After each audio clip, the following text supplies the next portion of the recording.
In the name of God, the most merciful, the most beneficent, Your Majesties, Your Royal Highnesses, distinguished members of the Norwegian Nobel Committee, dear sisters and brothers, today is a day of great happiness for me. I'm humbled that the Nobel Committee has selected me for this precious award.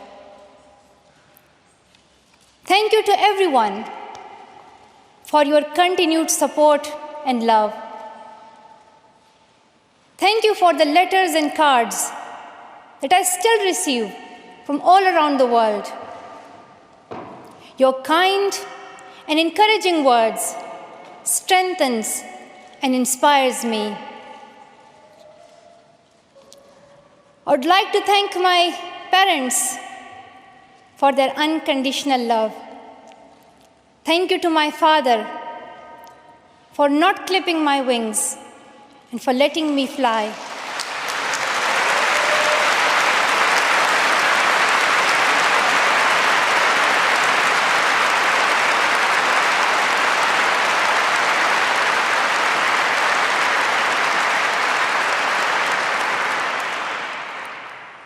Thank you to my mother for inspiring me to be patient and to always speak the truth, which we strongly believe is the true message of Islam.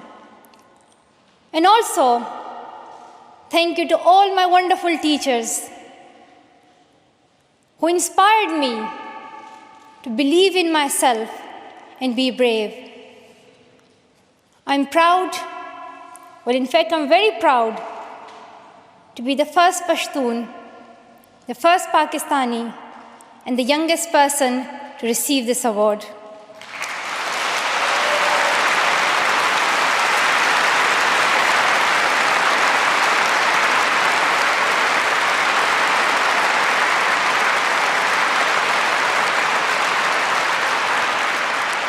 Along with that, I'm pretty certain that I'm also the first recipient of the Nobel Peace Prize who still fights with her younger brothers.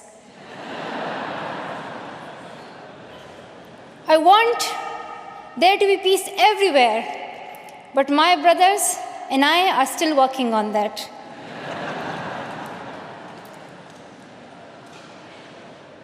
I'm also honored to receive this award together with Kailash Satyarthi, who has been a champion for children's rights for a long time, twice as long, in fact, than I have been alive.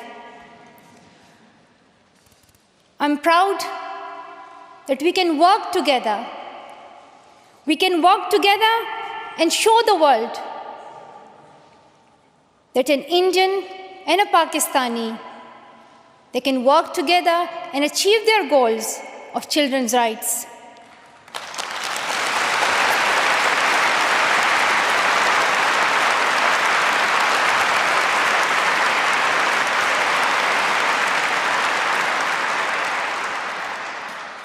Dear brothers and sisters, I was named after the inspirational Malala of Maiwand, who is the Pashtun Joan of Arc. The word Malala means grief-stricken, sad. But in order to lend some happiness to it, my grandfather would always call me Malala, the happiest girl in the world. And today, I'm very happy that we are together fighting for an important cause. This award is not just for me. It is for those forgotten children who want education. It is for those frightened children who want peace. It is for those voiceless children who want change. I'm here to stand up for their rights, to raise their voice. It is not time to pity them. It is not time to pity them. It is time to take action. So it becomes the last time. The last time. So it becomes the last time that we see a child deprived of education.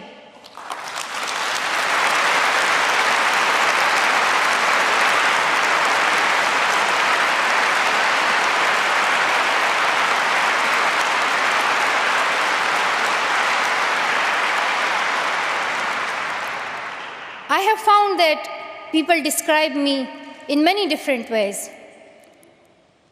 Some people call me the girl who was shot by the Taliban, and some the girl who fought for her rights. Some people call me a Nobel laureate now. However, my brothers still call me that annoying bossy sister. As far as I know, I'm just a committed and even stubborn person who wants to see every child getting quality education, who wants to see women having equal rights, and who wants peace in every corner of the world.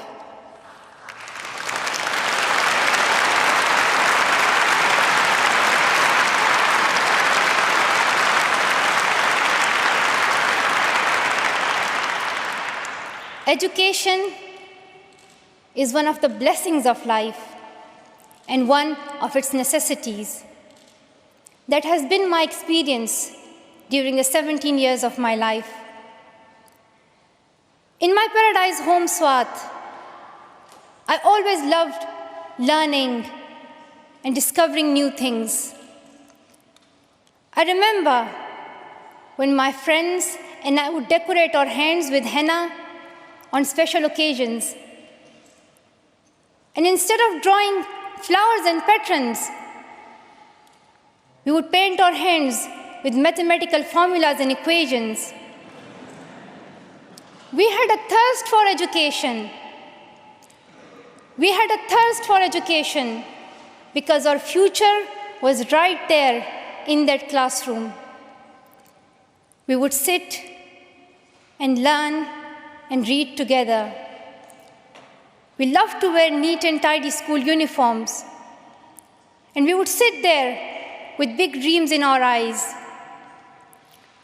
We wanted to make our parents proud and prove that we could also excel in our studies and achieve those goals which some people think only boys can.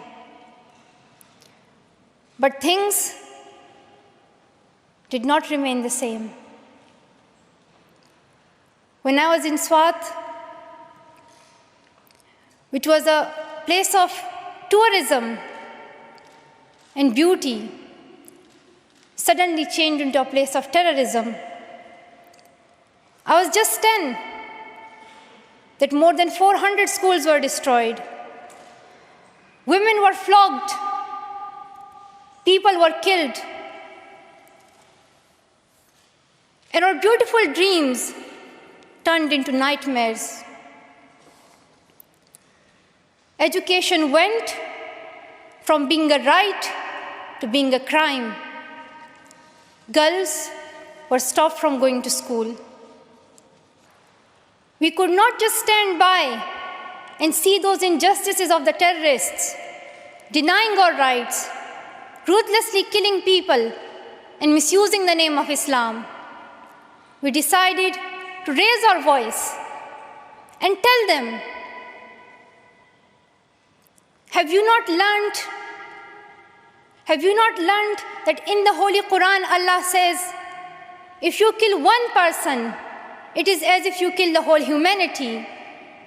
Do you not know that Muhammad, peace be upon him, the Prophet of mercy, he says, do not harm yourself or others. And do you not know that the very first word of the Holy Quran is the word Iqra, which means read? The terrorists tried to stop us and attacked me and my friends who are here today on our school bus in 2012. But neither their ideas nor their bullets could win. We survived. And since that day, our voices have grown louder and louder.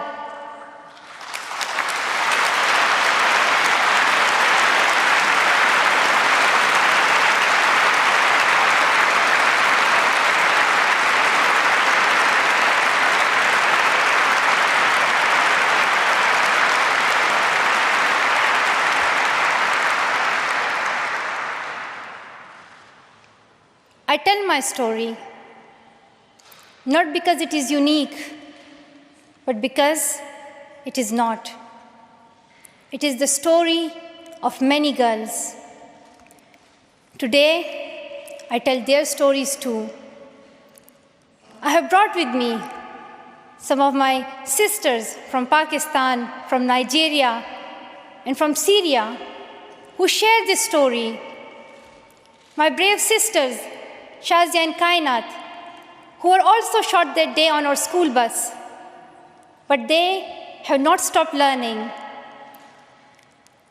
And my brave sister, Kainat Somro, who went through severe abuse and extreme violence. Even her brother was killed, but she did not succumb. Also, my sisters here, whom I have met during my Malala Fund campaign. My 16-year-old courageous sister, Mozoon, from Syria, who now lives in Jordan as a refugee. And she goes from tent to tent, encouraging girls and boys to learn. And my sister, Amina, from the north of Nigeria, where Boko Haram threatens and stops girls and even kidnaps girls just for wanting to go to school. Though I appear as one girl, one person who is 5'2" tall, if you include my high heels. It means I'm 5 foot only. I am not a lone voice. I'm not a lone voice. I am many. I am Malala, but I'm also Shazia. I'm Kainat Somro. I am Mozoon. I am Amina. I am those 66 million girls who are deprived of education. And today, I'm not raising my voice. It is the voice of those 66 million girls.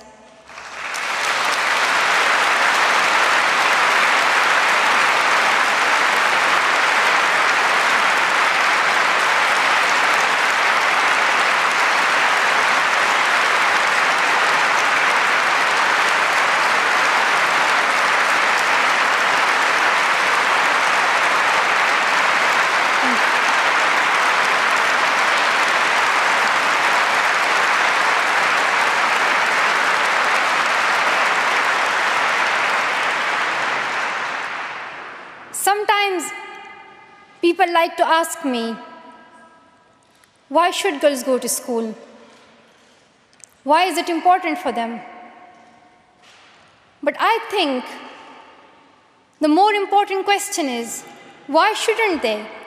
Why shouldn't they have this right to go to school?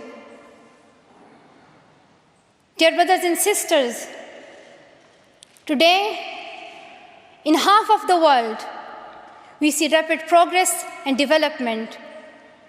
However, there are many countries where millions still suffer from the very old problems of war, poverty, and injustice. We still see conflicts in which innocent people lose their lives and children become orphans We see many people becoming refugees in Syria, Gaza, and Iraq. In Afghanistan, we see families being killed in suicide attacks and bomb blasts. Many children in Africa do not have access to education because of poverty. And as I said, we still see girls who have no freedom to go to school in the north of Nigeria.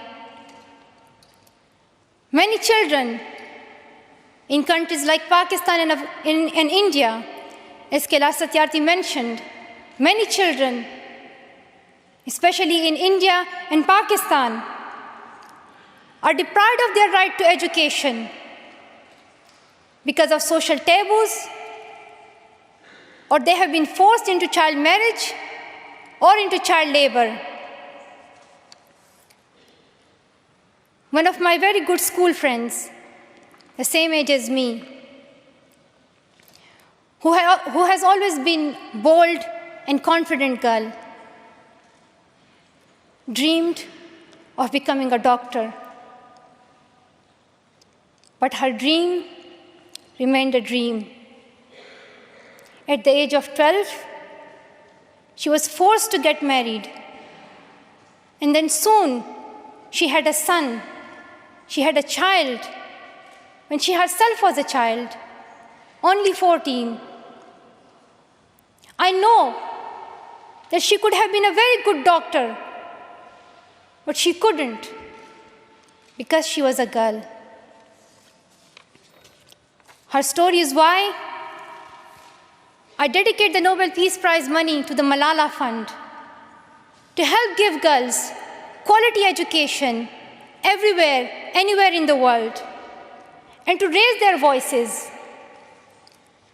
The first place this funding will go to is where my heart is, to build schools in Pakistan, especially in my home of Swat and Shangla.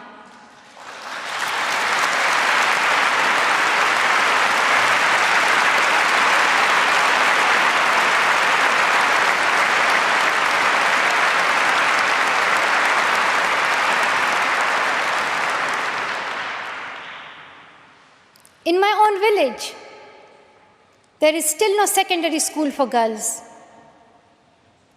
And it is my wish and my commitment, and now my challenge, to build one so that my friends and my sisters can go there to school and get quality education, and they get this opportunity to fulfill their dreams. This is where I will begin, but it is not where I will stop. I will continue this fight until I see every child in school. Dear brothers and sisters, great people who brought change, like Martin Luther King and Nelson Mandela, Mother Teresa and Aung San Suu Kyi, once stood here on this stage. I hope the steps that Kailash Satyarthi and I have taken so far and will take on this journey will also bring change, lasting change.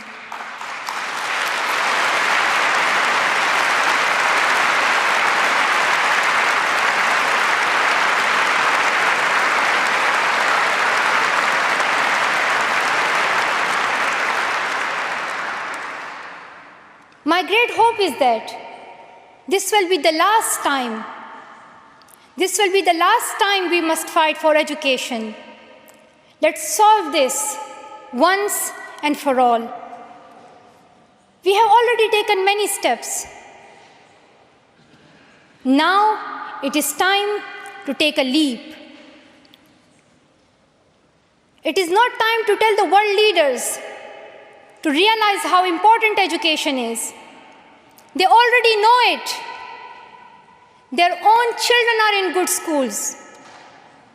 Now it is time to call them to take action for the rest of the world's children.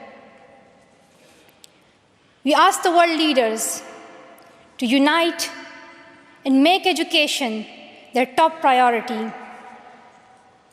15 years ago, the world leaders decided on a set of global goals, the Millennium Development Goals. In the years that have followed, we have seen some progress. The number of children out of school has been halved, as Kailash Satyarthi said. However, the world focused only on primary education, and progress did not reach everyone. In year 2015, representatives from all around the world will meet in the United Nations to set the next set of goals, the Sustainable Development Goals. This will set the world's ambition for the next generations. The world can no longer accept that basic education is enough. Why do leaders accept that for children in developing countries, only basic literacy is sufficient when their own children do homework in algebra, mathematics, science, and physics? Leaders must seize this opportunity to guarantee a free, quality, primary and secondary education for every child.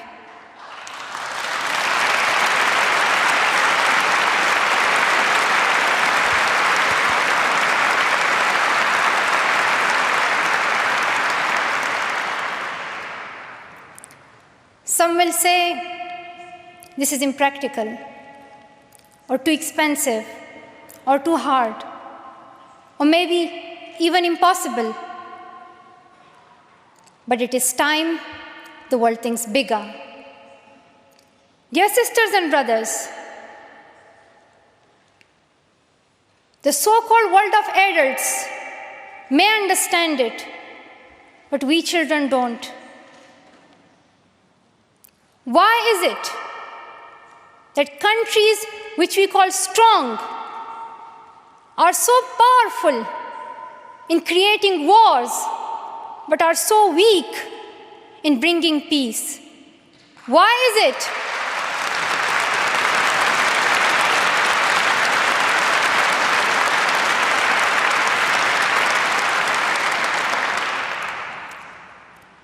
Why is it that giving guns is so easy, but giving books is so hard? Why is it? Why is it that making tanks is so easy, but building schools is so hard? We are living in the modern age, and we believe that nothing is impossible. We have reached the moon 45 years ago, and maybe we'll soon land on Mars. Then, in this 21st century, we must be able to give every child quality education. Dear sisters and brothers, dear fellow children, we must work, not wait. Not just the politicians and the world leaders. We all need to contribute. Me, you, we. It is our duty. Let us become the first generation to decide to be the last. Let us become the first generation that decides to be the last, that sees empty classrooms, lost childhoods, and wasted potentials. Let this be the last time that a girl or a boy spends their childhood in a factory. Let this be the last time that a girl is forced into early child marriage. Let this be the last time that a child loses life in war. Let this be the last time that we see a child out of school. Let this end with us. Let's begin this ending together, today, right here, right now. Let's begin this ending now.